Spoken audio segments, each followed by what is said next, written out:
Meus amigos, o pastor presidente do Ministério Bethesda em São Paulo, que lidera esse ministério há pelo menos 40 anos, o pastor Ricardo Gondim, fez uma declaração que surpreendeu muitas pessoas, inclusive lideranças do seu próprio ministério, que não concordaram com o posicionamento dele, bem como também outros fiéis. E o que surpreendeu também é o histórico do pastor Ricardo Gondim. Ele já foi vinculado à Igreja Assembleia de Deus, também à Igreja Presbiteriana, e aí decidiu abrir o seu próprio ministério. Ele também é um teólogo, um escritor, um cara muito conhecedor da Bíblia, da teologia, mas de repente ele fez uma nova leitura para a pauta da homossexualidade. E isso que pegou muitas pessoas de surpresa. E já há tempos que ele vem inclinando para uma visão mais liberal e em uma outra linguagem, uma visão mais inclusiva. Até porque ele começou a declarar em seus inscritos que a prática da homossexualidade não seria pecado teologicamente falando. É porque a minha questão com a pauta da homossexualidade é teológica. Tenho nada contra a pessoa que é homossexual.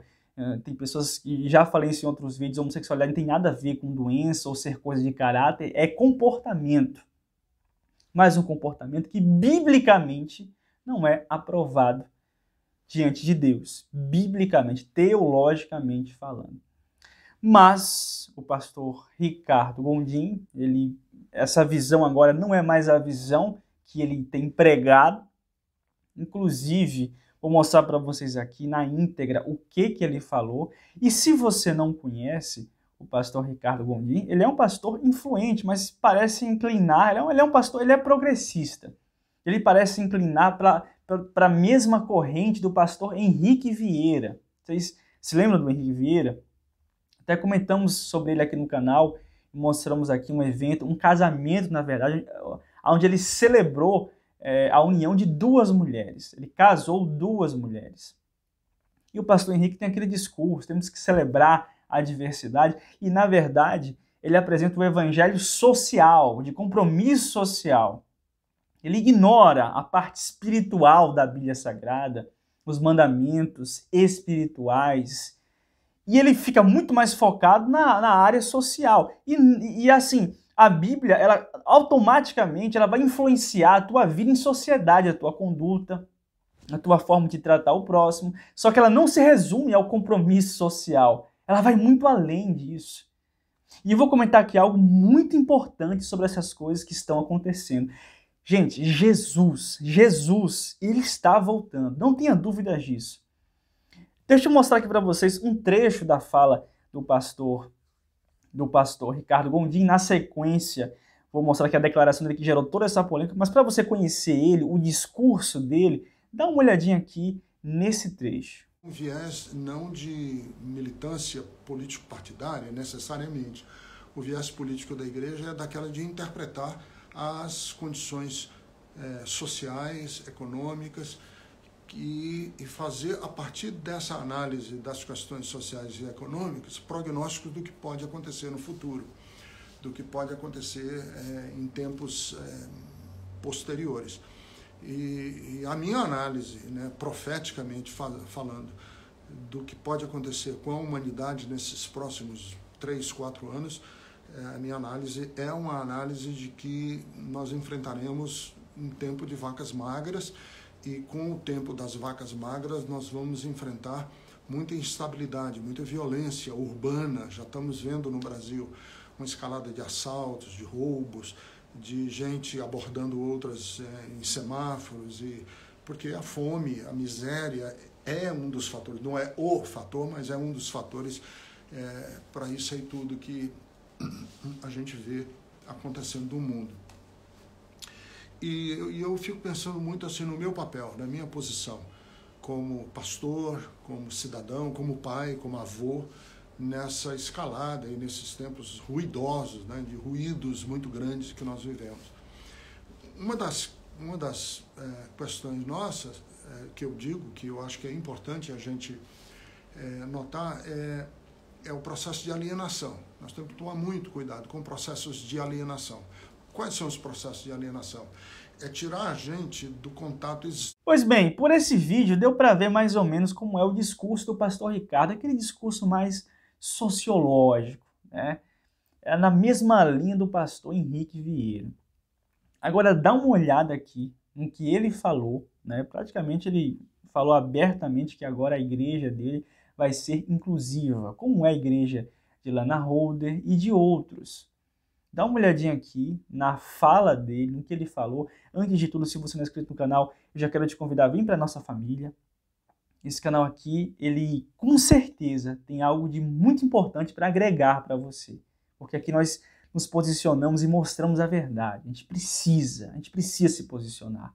Então vem para a nossa família, deixa o teu like, porque o teu like também me ajuda demais. Então não esquece o like, tá certo, meus amigos? Dá uma olhadinha no que o pastor Ricardo falou. E eu quero dizer para vocês hoje que estão aqui, que nós da Bethesda somos uma igreja afirmativa, inclusiva. Mas claro, nós entendemos que há muito ainda a se percorrer nesse caminho. Então nós estamos preparando como igreja para crescer nessa dimensão. Fóruns, nós teremos grupos de acolhimento. E eu quero dizer a você que está aqui conosco, que por algum motivo foi excluída da igreja por causa da sua identidade sexual, aqui na Bethesda você está num lugar seguro, que ninguém vai rir de você, que ninguém vai usar de nenhum tipo de preconceito nesta comunidade. Bem, pessoal, tá aí a fala do referido pastor.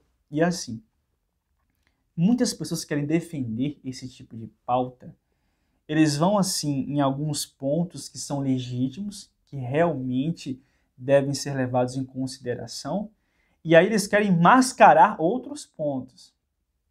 Porque que um homossexual deve ser respeitado, sim, com certeza.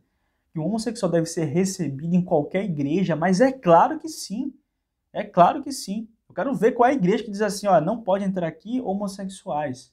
E que se houver, isso é preconceito e criminoso.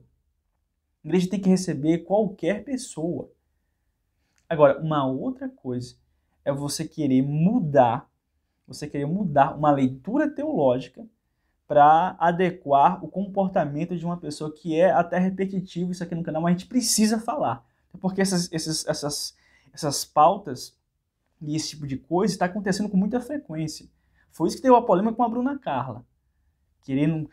Pessoas querendo que a Bruna Carla mude a visão dela, a leitura dela que ela faz do que a Bíblia ensina sobre uma prática, simplesmente para não magoar, para não ofender alguém que tem essa prática. E do mesmo jeito agora. Uma coisa é você respeitar, uma coisa é você receber na igreja, e uma outra coisa é você querer dizer assim, ó, então a Bíblia agora aceita. Então a Bíblia agora aceita essa prática. A gente estava errado aqui, viu? A Bíblia estava errada. Ou querer que a gente ignore, né? Rasgue algumas páginas da Bíblia para ficar só aquilo que for conveniente. E quando eu vejo assim um camarada como esse, que é um cara inteligente, um cara estudado, um cara que conhece teologia, um cara que tem mestrado, então ele é formado em administração, é teólogo, sabe, um mestre, é um cara que tem um vasto conhecimento.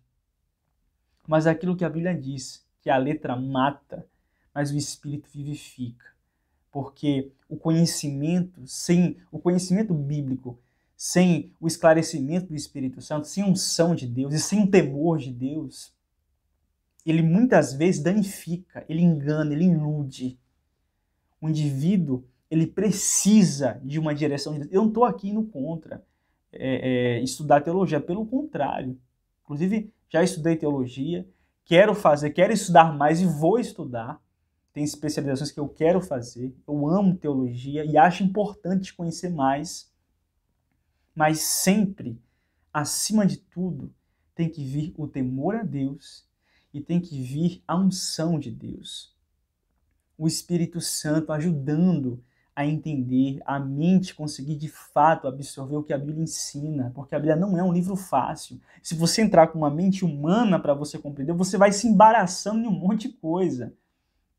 Por isso tem caras que são inteligentíssimos, mas não compreendem a mensagem da Bíblia, porque é um livro de teor espiritual. A sabedoria de Deus está nesse livro. A mensagem de Deus, o caráter de Deus. Então, muitas vezes, o caráter humano, a mente humana, as filosofias humanas não vão conseguir compreender, não vão conseguir atinar com as verdades da palavra de Deus, da Bíblia Sagrada. E daí a importância do Espírito Santo, que é o ensinador. Jesus disse isso, olha, eu vou para o Pai, mas vai vir um outro Consolador. E ele vos guiará em toda a verdade. Então o Espírito Santo, ele é um guia. E se eu não tiver esse guia, eu estudo Bíblia, eu estudo teologia, acabo me embaraçando todo, descarrilhando das verdades de Deus. Porque o que eu estou vendo agora são pessoas muito preocupadas com o social, com a sociedade, com conhecimentos sociológicos, antropológicos, e esquecendo as verdades básicas da Bíblia Sagrada. Esquecendo de submeter aquilo que a Bíblia classifica como sendo bom e como sendo mal. O que a Bíblia classifica como sendo pecado, o que a Bíblia classifica como sendo virtude. E, infelizmente, muitas lideranças, e vocês vão ver ainda muito mais. Está começando agora, essa que é a verdade. Não quero assustar você, mas é a verdade. A gente vai ver muita coisa ainda acontecendo. E a gente precisa estar firmados na palavra de Deus. Porque erra o homem, falha o homem, mas a palavra de Deus não falha, não erra, e ela é justa e fiel. Por isso nós precisamos nos fiarmos nessa palavra cada dia mais. E, meus amigos, é isso o vídeo de hoje, é essa o meu posicionamento diante de tudo isso. E você? O que você pensa a respeito disso? Deixa registrado nos comentários. Você se surpreendeu também com essa notícia ou não? Comenta aí nos comentários do vídeo. Não é inscrito no canal? Vem para a família. Não esquece o like, tô te lembrando. E eu quero agradecer o teu carinho, a audiência de vocês. Eu amo vocês em Cristo. Que Deus abençoe a todos.